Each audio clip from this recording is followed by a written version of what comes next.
محبوب کی محفل کو محبوب سجاتے ہیں، آتے ہیں وہی جنہیں میرے سرکار مدینہ بلاتے ہیں۔ ایسی محفلوں میں دعوتیں نہیں دی جاتی بلکہ بغیر دعوت کے بھی آ جائے، کیونکہ یہ میرے سرکار مدینہ کی محفل ہے۔ تو یہ بات خاص یاد رکھے، جب بھی کسی کے یہاں شادیوں نے اور ایسی محفل سجائی جائے نا، تو یہ نہ سوچے کہ مجھے دعوت دی کہ نہیں دی، برابر، کیونکہ ایسی محفلوں میں نصیحت کی باتیں کی جاتی ہیں، ایسی محفلوں میں کہتے ہیں کہ زندگی کیسے بسر کرنی ہے سکھایا جاتا ہے۔ اب اس کی جگہ ہے، چلو مجھے بتاؤ، اگر راز گربے کی محفل ہو تو، ڈی جے کی محفل ہو تو بغیر دعوت کے بھی لوگ پہنچ جاتے ہیں، یہ تعداد کم ہے۔ اگر کسی جگہ پر راز گربے کی محفل ہوتی تو کسی کو بلانا پڑتا، یہاں پر کھڑے رہنے کی جگہ نہ ہوتی، کیونکہ حق بات تو کڑوی ہوتی، اور سرکار کی میلاد کی محفل سجا رہے تو ہماری تعداد ہمارے سامنے۔ تو میرے پیارو، یہ اکبر بھائی کی لڑکی کی شادی کی محفل ضرور ہے، مگر الحمدللہ سب سے پہلے یہ میلاد شریف کی محفل ہے۔ تو یہ بات یاد رکھے کہ نکاح کرنا میرے نبی کی سنت ہے، چاہے بیٹے کا نکاح ہو چاہے بیٹی کا نکاح ہو، مگر یہ یاد رکھے جہاں کہیں آپ جائے مہمان بن کر یا میزبان بن کر، کہیں پر بھی آپ چلے جائے شادیوں میں، ایسی محفلوں کو نہ چھوڑا کریں، کیونکہ یہ محفلیں ہماری زندگی کو بدل کر رکھنے والی محفلیں ہوتی ہے، اور اللہ تبارک و تعالیٰ اس بندے کے ساتھ بھلائی کا ارادہ فرماتا ہے جس کے لیے اپنی رحمت کے دروازے کھول دیتا ہے۔ کہتے سبحان اللہ۔ تو درود پاک پڑھ لے، ایک دو کلام اور اس کے بعد مختصر بیان۔ صلی اللہ علیہ یا رسول اللہ وسلم علیہ یا حبیب اللہ۔ مشہور زمانہ کلام پیش کرنے کی سعادت حاصل کرتا ہوں کہ آج ہمیں جو بھی ملا ہے یہ ہمارے نبی پاک صلی اللہ علیہ وسلم کے صدقے میں ملا ہے۔ ہم جو کھا رہے، پی رہے، سانسیں لے رہے، جی رہے، سو رہے، ایک موت کے بعد، ایک نیند کے بعد ہمیں اللہ نئی زندگی عطا فرماتا ہے، سب میرے نبی پاک کا صدقہ ہے۔ تو شاعر نے کیا کہا،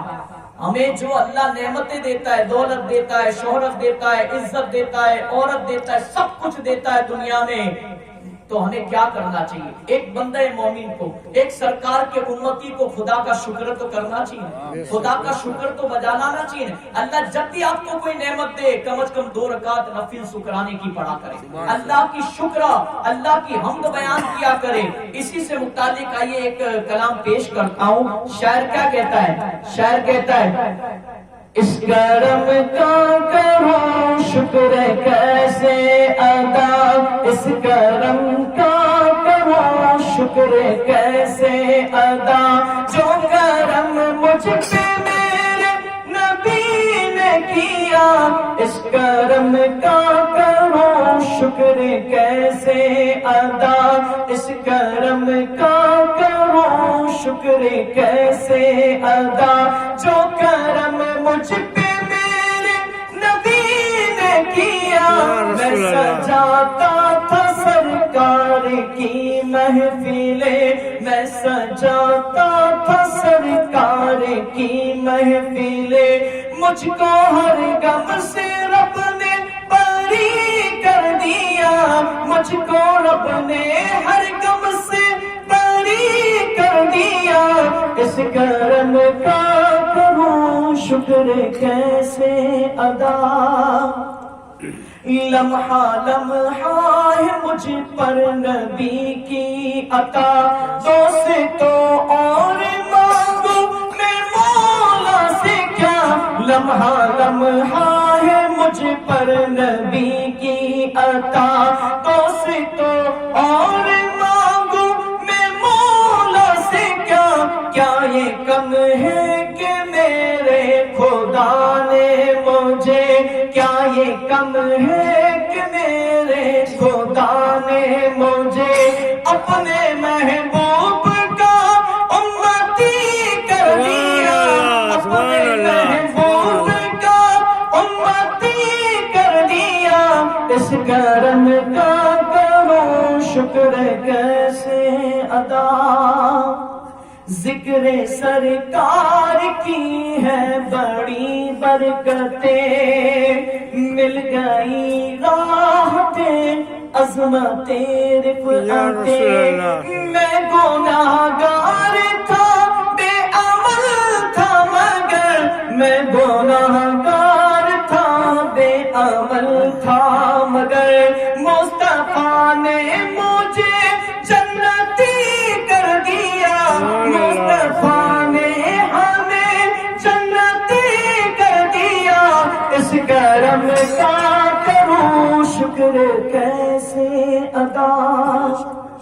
اور جو درے مصطفیٰ کے گدا ہو گئے، دیکھتے دیکھتے کیا سے کیا ہو گئے، جو درے مصطفیٰ کے گدا ہو گئے، دیکھتے دیکھتے کیا سے کیا ہو گئے، ایسی چشمے کرم کی ہے سرکار نے، ہر گدا کو شفیع نے ولی کر دیا، ہر گدا کو شفیع نے ولی کر دیا، اس کرم کا کروں شکر کیسے ادا۔ آخری شعر ملاحظہ فرمائے مکتے کا، کوئی مایوس لوٹا نہ دربار سے، ماشاءاللہ ہمارے بیچ اگر کسی نے مکہ مدینہ دیکھا ہے، ہمارے حاجی صاحب نے دیکھا ہے، دوسروں نے بھی شاید دیکھا ہوگا میری معلومات کے مطابق، تو جنہوں نے مکہ جب مکہ شریف عمرہ کی نیت سے گئے ہوگے، حج کی نیت سے گئے ہوگے، سب سے پہلی نگاہ کعبے کو پڑی ہوگی تو دل میں کتنی خوشی ہوئی ہوگی، سب سے پہلے حضور کے مدینے میں پاؤں رکھا ہوگا اور حضور کے روزے پر نظر گئی ہوگی تو دل میں کیسا سکون ملا ہوگا۔ تو میرے پیارو، اللہ سب کو میٹھا مدینہ اور پیارا مکہ دیکھنا نصیب فرمائے۔ شاعر کیا کہتا ہے، کوئی مایوس لوٹا نہ دربار سے، جو بھی مانگا ملا میرے سرکار سے، صدقے جاؤں نیازی میں لچ پالے کے، دونوں عالم میں مجھ کو سخی کر دیا، دونوں عالم میں ہم کو سخی کر دیا، اس کرم کا کروں شکر کیسے ادا، جو کرم مجھ پہ میرے نبی نے کیا۔ درود پاک پڑھ لیں صلی اللہ علیہ وسلم، رسول اللہ وسلم علیک یا حبیب اللہ۔